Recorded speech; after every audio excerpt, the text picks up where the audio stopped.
калемгер Зүлфира Асылбекованын аңгемеси боюнча журналист Болотбек Токоев тарабынан түзүлгөн Үзүлбөгөн үмүт аттуу инсценировканы угасыздар. Көркөмдөп музыкалаштырган режиссер Алтынбек Кыдыралиев.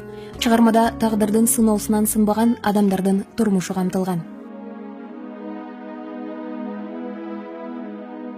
Бөлмөдө эки Алымбек аялынын көргөн түшүн көңүл коюп угуп жатты. Экөөбүз ата араба менен алыска бөксө тоолорду көздөй баратыппыз.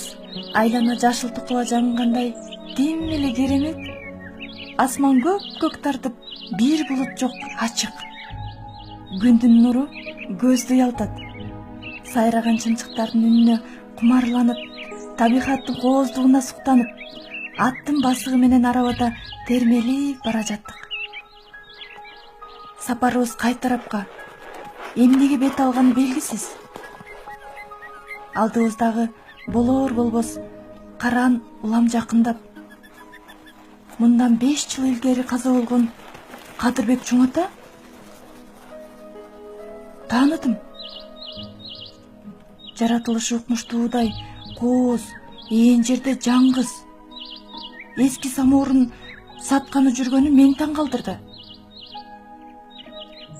Сыр аяктын сыры кетсе да сыны кетпейт дегендей, карыя берген сары түстөгү берекелүү самоорду арабага салып койдум. Сен бир ооз да сүйлөгөн жоксуң.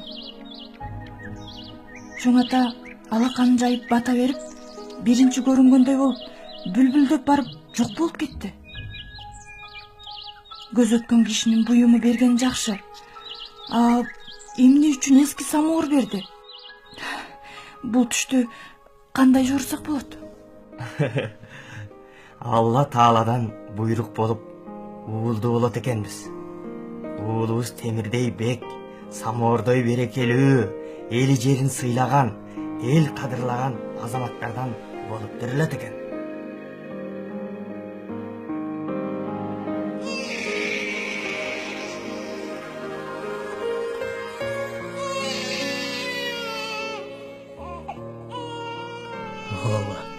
Жубайлар күткөндөй эле жарык дүйнөгө наристе келди. Алар эркек балалуу болушту. Эне байкуш канчалык кыйналып көз жарса да, ымыркайын көрөр замат бакытка чуулгангандай дене бою балкып жата берди. Башка бөлмөгө алып кеткен баланы ороп алып келишип, энесини төшүнө коюшту. Сабырдуу врач аял шашылбай сөзүн баштады. Олду болушуң менен азаматсың. 3 кил 600 экен. Кыйналып төрөдүң. Тартып алдык. Баланын денеси сак, эс акыл ордунда. Бирок Эже, эмне болуп кетти? Токтолбой айтыңызчы. Чочулабаңыз. Бир аз кыйналып төрөгөндүккө болсо керек. Баланын аркасында көлөмү бармак басым сырга окшогон эт бар экен. Бала бир аз шишик төрөлдү. Убакыттын өтүшү менен балким таркап кетет. Коркунучу деле жок. Капа болбоңуз. Эне бул күнү кубанычка балкыганы менен сезимин врачтын айткан сөзүнөн кийин уйгу туйгу басты. Жаны жайылган жок. Тынч уктай албады. Эртеси атайын чакырышканбы, врачтардын тобу пайда болду. Келиндин палатасына келген врачтары жетектеп жүргөн салабаттуу, сүрдүү көрүнүштөгү аял баланы көрүп дароо үн катты. Бардык маалыматтарды толук алдым. Жана баланын өзүн да көрдүм. Биз ойлогондой оору баланын сыртында эле эмес, жүлүнгө да залал тийген. Көп жылдык тажрыйба көрсөткөндөй операция зарыл. Баланын денесиндеги эт убагында тазалабасак, анын тамыры өпкө, жүрөктү кысып, кан тамырлары менен кошо тамырлап, денени өстүрбөй салат да. Мите курттардай акырындан жей берип чиритет. Бал үчүн операциядан башка жол жок. Кам көргүлө. Врачтар менен бир топко чейин аңгемелешип, шаабайы сууп келген Алымбекти жубайы көз жашын толтуруп тосуп алды. Күйөөсүн кучактап шолоктой берди.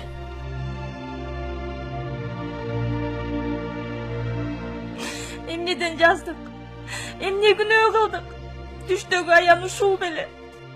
төрөлө элек балага ат койбойт, эч нерсе албайт деген ырымды жаштык кылып кармабай койбодукпу. Эски болсо дагы түштөгү самоордун сыны кетелек эле го. Бала кантип операцияны көтөрөт.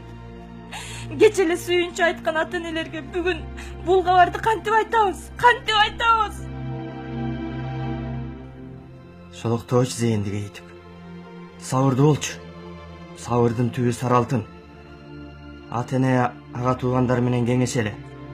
Акыл калчайлы. Кыркычык элек балага азыр бычак тийгизсек болбойт. Бир аз чыдай туралы. Белиң бекисин. Докторлардын айтканын аткарышыбыз керек. Балким тоо тарапты кыдырып, аймакка белгилүү болгон табыптарга көрсөтсөк, баланын оорусунда жылыш болуп калар. Тагдырдын жазмышы ушул экен. Төрөлгөнүнө аз гана убакыт болгонуна карабастан, наристе борбордогу эң кичинекей оорукчан кардар катары операция столуна алынды. Жубайлар операция жүрүп жаткан бөлмөнүн эшигин сагаалашып, кес бири-бирин жубатып жатты. Баланын жамандыгын көрбөгөн эне бактылуу деп акылмандар бекер айтпаса керек. Көзгө коркунучтуу көрүнгөн операция столу жөнүндө көп ойлонбочу. Түшүк тартпачы. Үмүтүңдү үзбө. Сезимим тыным алган жери жок. Ылайым эле операция ак жолтой болуп, Каныкей эненин, Умай эненин арбактары колдой көр. О Алла Таала, чиедей балабызга арыстан жолборстукундай күч берип, операцияны көтөрүп кетсин. Жубайлар баланын ден соолугу үчүн күрөшүп жаткан докторлордун колунун жеңилдигин тилеп, 1 сааттан ашык убакыт оорукананын далисинде көздөрүнүн жашын сүртүп, ары бери басып жүрүштү. 1 айдан ашык убакытка созулгандай операцияда ийгиликтүү аяктаган укканда, жубайлар көздөрүнүн жашын тыя алган жок. Умуркайдан көз албады. Кыңылдап үнү чыкканда, жүздөрүндө үмүттүн шооласы пайда болуп, жүздөрүн кубаныч арлагансыйт. Күн артынан күн, айлар жылга айланып, бат эле дастан чоңоюп, кылыгы чыгып, жүзүндө жылмаюу пайда болду. Алдыңа кетейин ак бөтөн. Жылмайганыңдан сенин үнүңдөн берекем. Атасы, карач балаңдын күлгөнүн. Башыма түшкөн кайгыны үмүт менен жеңдим, алым. Сенин жакшы сөздөрүң үмүтүмө үмүт кошуп, ишеничимди арттырды. Уулубуздун кылыгын күчөп, тентек болуп баратат атасы. Мейли, тентек болсо боло берсин. Ылайым эле кадам силтеп, буту колу кыймылдап басып кетсе болгону. Шаарда жашагандарына бир кыйла болсо да оорунун айынан дастан бакчага бир аз гана күн каттады. Баланын бою өсүп, чоңойгон сайын өз денесин көтөрө албай, чалынып жыгыла турган болуп калды. Энесинин чыдамы кетип, барбаган ооруканалары көз ачыктар калбады.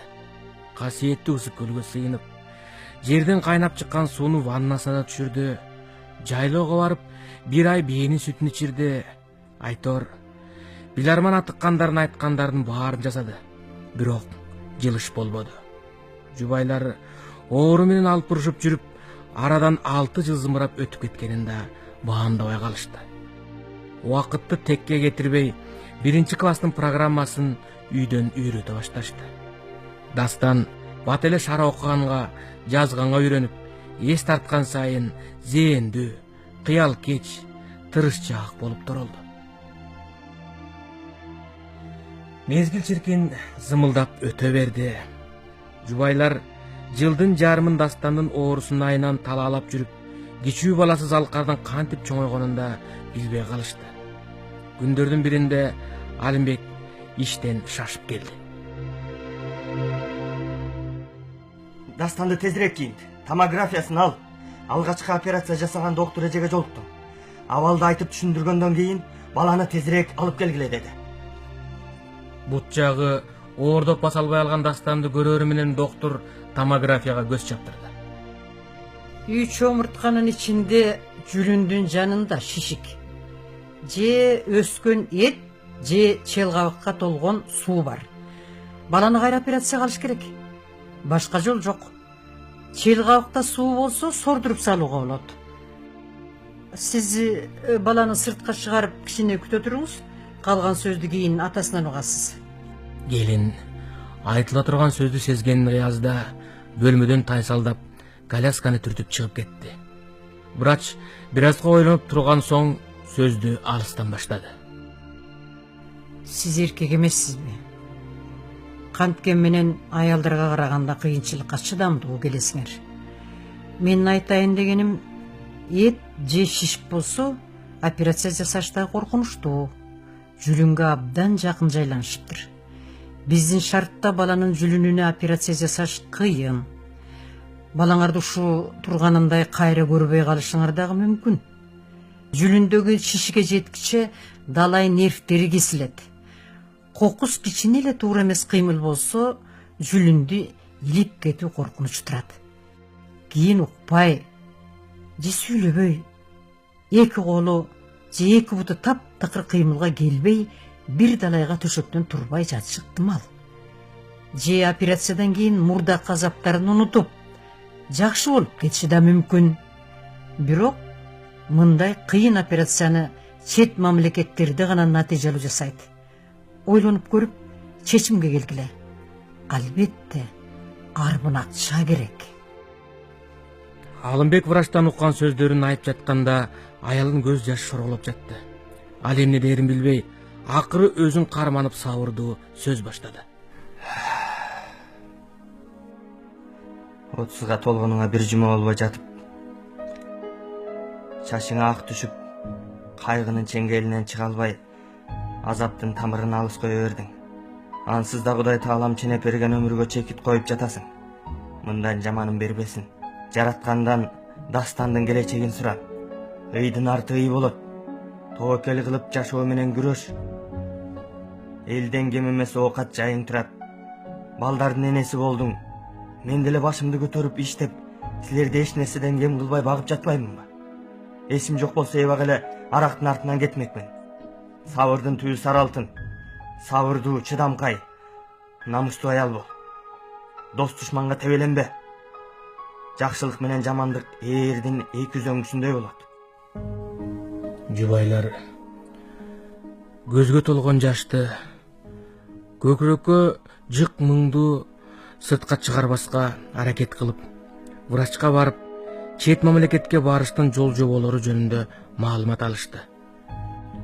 Врач эженин берген адреси боюнча Кытайга чакыруу 2 жумадан кийин келди. Ага чейин тийиштүү акча каражатта чогулган болчу.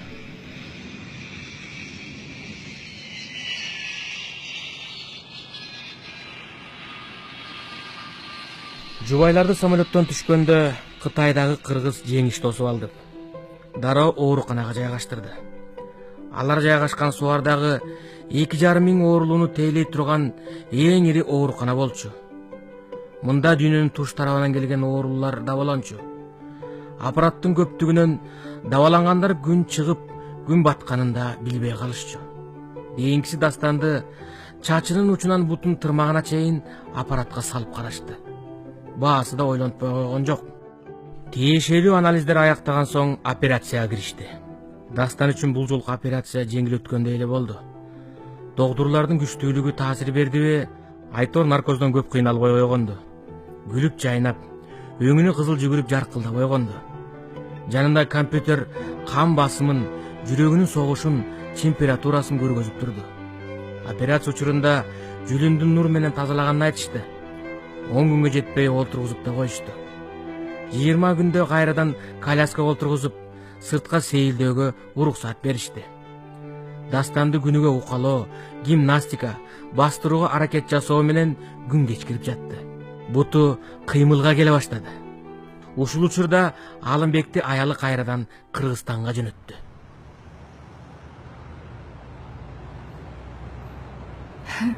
Бүгүн журналисттер менен аңгемелешип, Дастан экөөбүздүн көңүлүбүз көтөрүлүп калбадыбы? Дастанды сүрөткө тартып алган журналист жигит жазында атайы Кыргызстанга бара турганын айтты. Ошондо чуркап тосуп ала тургандыгына ишеним көрсөтүп коштошту. Бул да болсо биз үчүн бирдем, бир сырдуу күч. Баса, Дастандын буюмдарын жыйнаштырып жатып, сыртуу кат таап алдым. Мекенге кетер алдында үн чыгарып окуп берчи. Саламатсызбы, Аяз ата? Менин атым Дастан. Быйыл 10го толом. Сиздердин Айданек газетаңардын ар бир санын калтырбай окуйм. Кыш мезгилин абдан жакшы көрөм. Өзгөчө жаңы жылды, Аяз атаны ак карда чыдамсыздык менен күтөм. Терезеден чана тээп ойногон балдарды көрүп, аларга суктанам. Бутум басып, коляскадан кутулсам, алардын катарына кошуларыма ишенем. Аяз ата, менде баары бар. Бир гана бутумда күч жана досторум жок. Жомоктогудай эликтериңиз менен келип, бутума сыйкырдуу таягыңызды тийгизип койсоңуз, чуркап кетсем кандай сонун болмок. Айденек аркылуу дос күткүм келет. Катыма жооп күтөм. Аяз ата жана достор.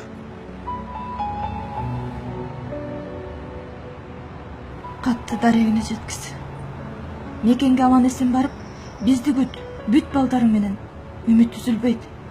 Сөзсүз мекенине сакайып барат.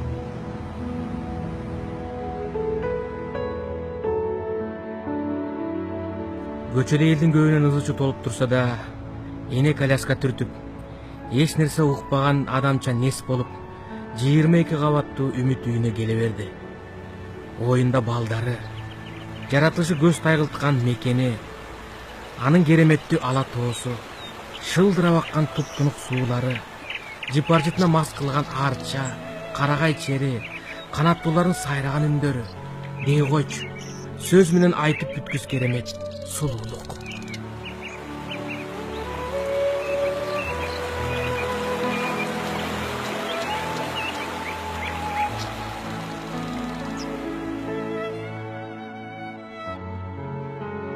Табагерлер айткандай, Дастан 6 айдан кийин кайрадан операцияга жата турган болду. Бардык алардын айтканындай кайталанды. Канчалык аракеттенсе да буттарынын тарамыштары түйүлүп, өзүнөн өзү эле алы келбей шалдырай баштады. Ток менен жүлүнгө чыккан кылдарды аягына чейин жок кылбаса болмок эмес. Доктурлар томографияны карашып, көпкө сүйлөштү да операцияны башташты. Бул жолу 6 саатка чейин доктурлар бөлмөдөн чыкпады. Операцияга чыккан Жеңиш байкенин айтымына караганда, чындыгында жүлүндө өзгөрүүлөр байкалган. Лазердик нур менен тазалангандан кийин күн өткөн сайын Дастан оңолуу жолуна түштү. Анын кубанычын апасы токтотуп, сабырдуу болууга чакырды. Өзүң басып, самолеттон түшө турган күн да келет, балам. Убактысы келбей жатпайбы? Шашылба.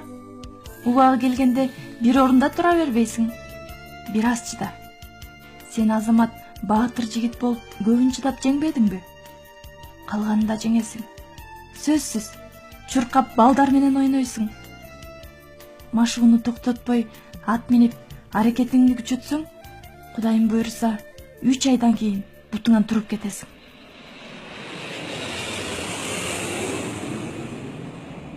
Эне менен бала үмүт арткан оорукана, андагы иштегендер, бирге дарыланып жаткандар менен кош айтышып, мекенине сапар алышты.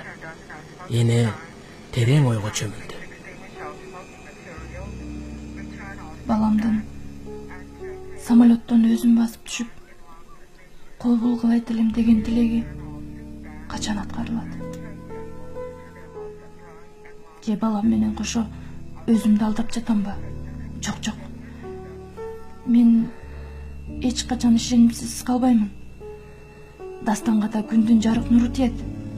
Мен ишенем, тиленем, күтөм, чыдаймын. Бул менин милдетим да. Мен ишенимсиз калсам, анын да ишеними өчөт. Алда келечектен үмүт үзөт. Эне баланы үй бүлөсү майрамдагыдай тосуп алышты. Окуу жылы аяктап, чейректер чыгарыла баштаганына байланыштуу Дастандын класс жетекчиси үйгө келип сынак өткөрдү. Ал ата-эненин ишенимин актап, 2 класска эң мыкты баалар менен көчтү. Бул Дастанды шердентип, кошумча күч-кубат жаратты. Атайын бутка күч бере турган велосипед, колго кубат бере турган аспаптарды сатып беришти. жайдын алгач күнүнөн тартып эне баласын алып жайлоого чыгып кетти.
Таң заардан шүйдүрүндө жылаң айлак баласын жетелеген эне.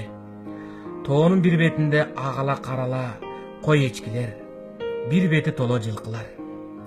Атайын эгип өстүргөндөй көздүн жоо салган гүлдөр, шамал менен кошо ыргалган арча кайын, дарыянын шаркырап акканы. Ушундай керемет жерлерге келгенден бери Дастанын жашоосунда жылыштар байкала баштады. Үй бүлө күнүндүк берилген бакытка чөмүлө башташты. Кейбегиле алтындарым, баарынан кымбат ден соолук. Ден соолугуңарды чыңдасаңар, калганын теңирим өз эле берет. Келечекте дастаныбыз бултуна туруп, ак көйнөк, карашым кийип, жолуна китеп баштык көтөрүп, кең түш досторунун катарына кошулат. Ишенебиз, үмүттөнөбүз. Атене, үй бүлөнү мүчөлөрүнүн баардыгы дастанын шүйдүрүмдө жылаңайлак кадам шилтегенин карап турушту.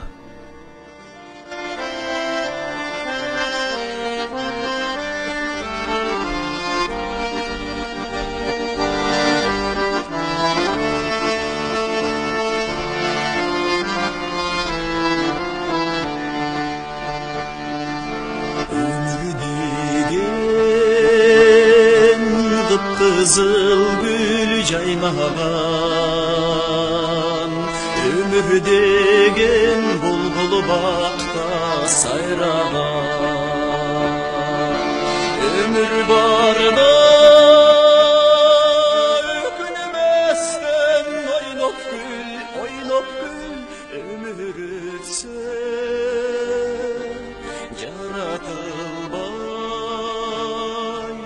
jaratılbay ta kayralan.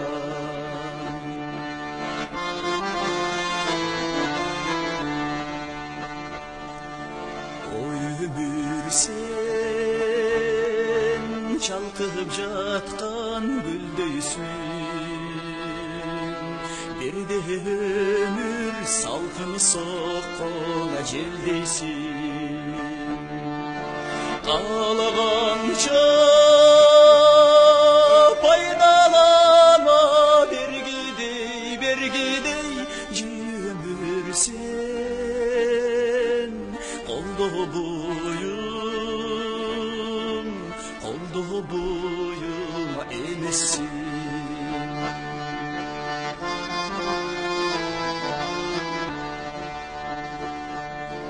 Yaşlılığım kayda kalıp baratat, ömür ötse akçaçkılıp jaratat. Artjağımdan avjoluğum bulgalap alыс kaldın.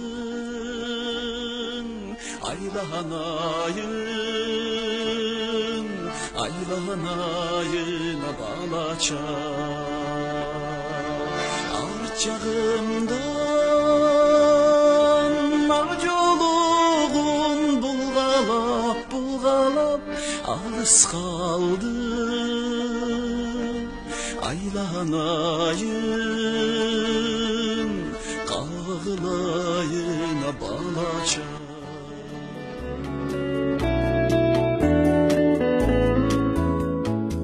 Ушуну менен адабий драмалык радио театр уктуруусунун кезектеги чыгарылышы соңуна чыкты.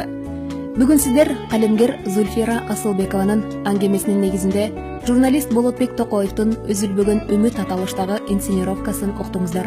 Уктуруунун режиссеру Алтынбек Кыдыралиев, инсценировкага Кыргыз Республикасынын эл артисти Турганбүбү Буубекова, артисттер Нурлан Абдрахманов, Улан Зайнидин уулу, Динара Айтикеева катышты. Дайыма сак саламатта болуп, бөөдө кайгыга кабылбаңыздар.